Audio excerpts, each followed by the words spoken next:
Gemini, welcome back to the channel. It's Michelle, your practical priestess here at Divinely Genuine. So we're here to do you guys Uranus switching signs to Taurus tarot reading. So I've already shuffled and blessed the deck, communed with spirit, asked to be a clear channel, and I'm just going to cut it here on camera.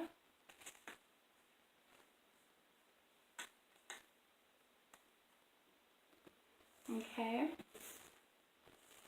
And we're doing for this one, let me adjust this a little bit so y'all can see the top of my head. There we go, it's a little better. So for this series, I'm doing a planetary spread just to change things up a bit. And so that consists of 7 cards.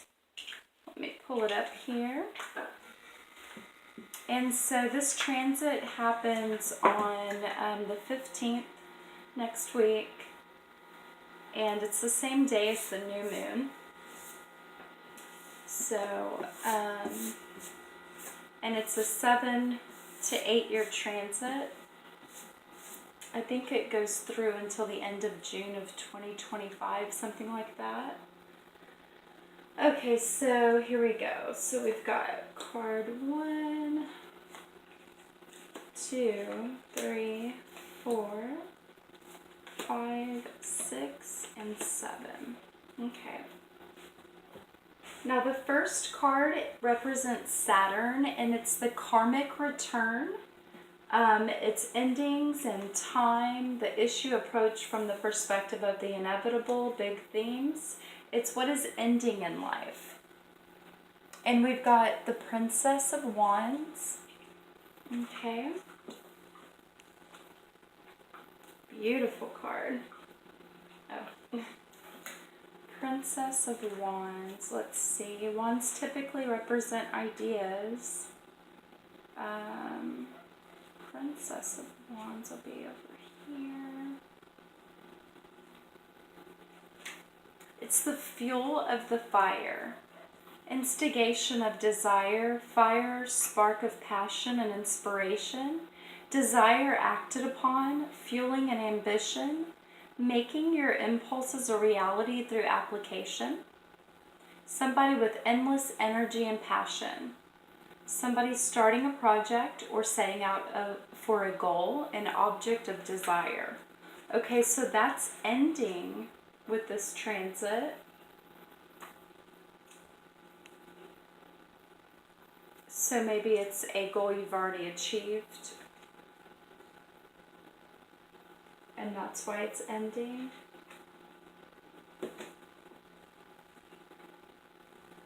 Some project that you've had going on that's ending. Okay.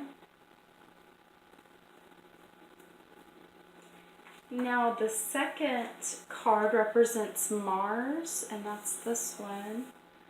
And that is our force and aggression, ambition, and competition, the issue approached from the perspective of the ego and self. It's what is in conflict or imbalance in your life. Okay? And we've got the Ace of Cups. Okay. Let's see, that's what is in imbalance or conflict. Ace of Cups, the soul receiving love. Okay, so maybe, well, let me finish reading it. Being open to love, receiving the light of the divine, being filled with love and joy. You cannot fill a cup that is already full. Receptivity to allow for fullness, letting go and surrendering to joy, bliss, ecstasy. The touch of the divine. Peace being channeled into the world, being so full of love that you cannot contain it. Compassion for the world. Okay, so that's out of balance, and we'll be coming more into balance with this transit. Okay, so that's the conflict or imbalance in your life. Okay, so being open to love, being so full of love that you cannot contain it, being filled with love and joy, bliss and ecstasy, the touch of the divine, peace being channeled into the world, through you because you're so full of love. Okay, so that definitely is something that has to be balanced, right? Okay. The third card represents Venus, that is here, and that is your emotional world and relationships. It's love and beauty, harmony and union. The issue approached from the perspective of bringing about peace, harmony, or inspiration. And you guys have the Eight of Cups reversed. Okay. Reversed is saying it's just inward, which is perfect for the Venus, which is your emotional world and your relationships. Because really the moon is going to represent your inner world. Okay, so we want the Eight of Cups. The Eight of Cups is the vision quest in the wasteland. Searching for spiritual truth, leaving something behind, letting go of the past and moving on, abandonment, questing for an inner truth, seeking the spiritual realm, the wandering stranger, feeling that something is missing, pilgrimage. You know, I feel like this card,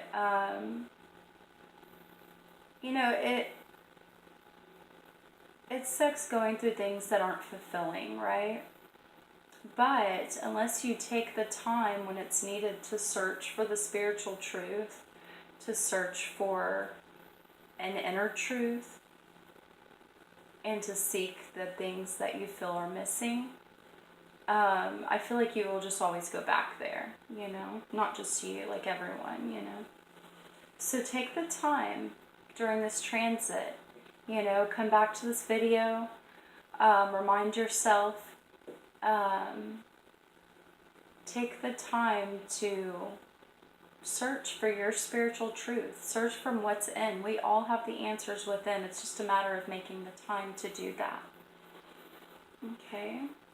And that will then reflect in your relationships. Mercury is card 4, and that is representing your intellectual world and thoughts, the mind and intellect, word and wit, the issue approached from the perspective of reason. And we've got the World card.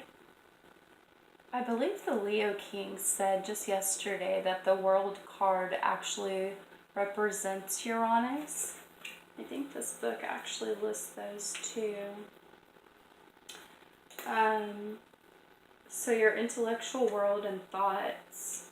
Well, Uranus is very like Aquarian-like, so it's lightning, it's technology, it's genius thoughts like that, like out of nowhere. So that is definitely not a bad card for your intellect at all. I mean, not like any of these are bad, but, you know. Dang, I know I saw like a list of... Here we go. Well, this actually says the world represents the Saturn card. And Saturn is a teacher. It says the Fool represents Uranus. Maybe it depends on the deck. I don't know. The world, Saturn is the slow teacher. So that being your intellectual card in this reading, maybe you're going to be taught things during this 7 to 8 year transit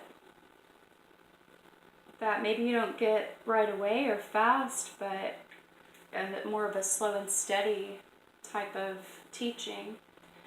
But the World card itself represents the cycles of completion and beginning.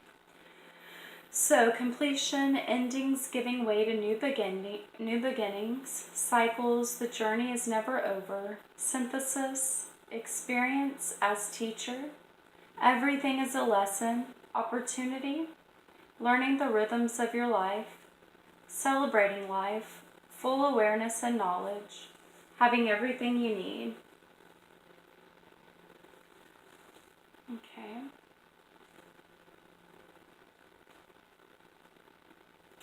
Okay. So maybe intellectually your mind knows that it's time, there's something ending and you're ready for new things to begin. All right, so that was card 4. And now we're moving on to card 5, which represents Jupiter, and that's up here. Let's see. Jupiter has the 8 of Pentacles. Beautiful. So Pentacles represent our worth, our value. 8 usually is like some depth, as it is the house of Scorpio in astrology. But let's see here what 8 of Pentacles means. And, sorry, let me go back to that Jupiter position. And that is your actions and outward being, your goals. So Jupiter represents growth, expansion, action, and friendship. The issue approached from the perspective of the social world. So your actions and outward being, your goals. Okay, and we've got the 8 of Pentacles. It's in the belly of the blacksmith's forge. Practice makes perfect. Learning from a master, apprenticeship, learning a skill or talent, application and dedication, hard work, the hard grind of a job, training and honing skills, improvement, hard work leading to greater work, shaping the situation through tireless work. Okay, so maybe you're expanding and growing in your skills. And this is your actions, goals, and outward being. So perfect. You're working and improving your life with this transit in the area of work. So 6 is the next card, and that represents the moon, and that's here. And we've got the Prince of Wands. Okay. You got the Prince and Princess of Wands.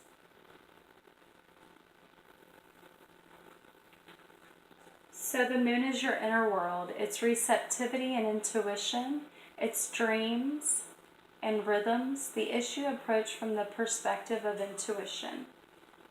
Now let's see what the Prince of Wands represents here. Oh, it's going to be back here more.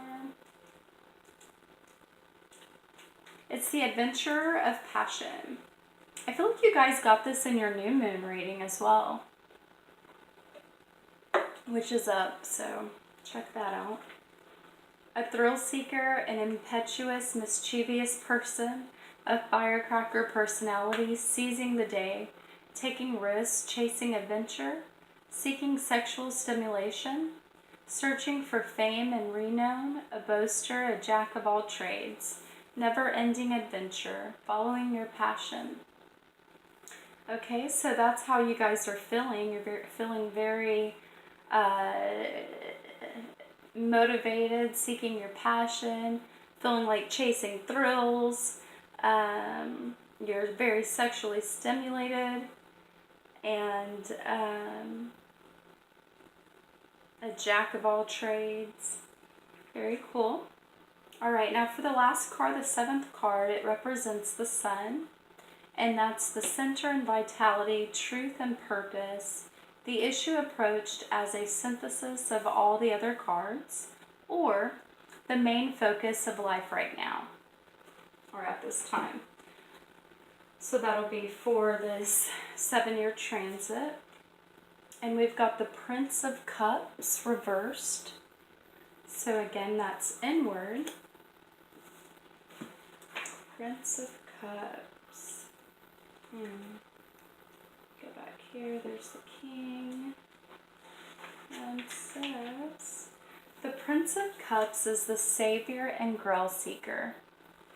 Yearning for union and reunion, a lover or suitor, romance and courtship, the knight in shining armor, romantic love, seeking, understanding, or hoping for a relationship, poetry and messages of love, desire, seeking spiritual wisdom.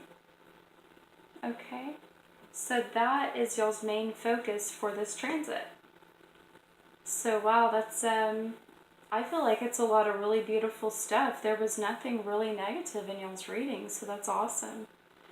I hope that this reigns true for you. If it does, give me a like, comment, let me know.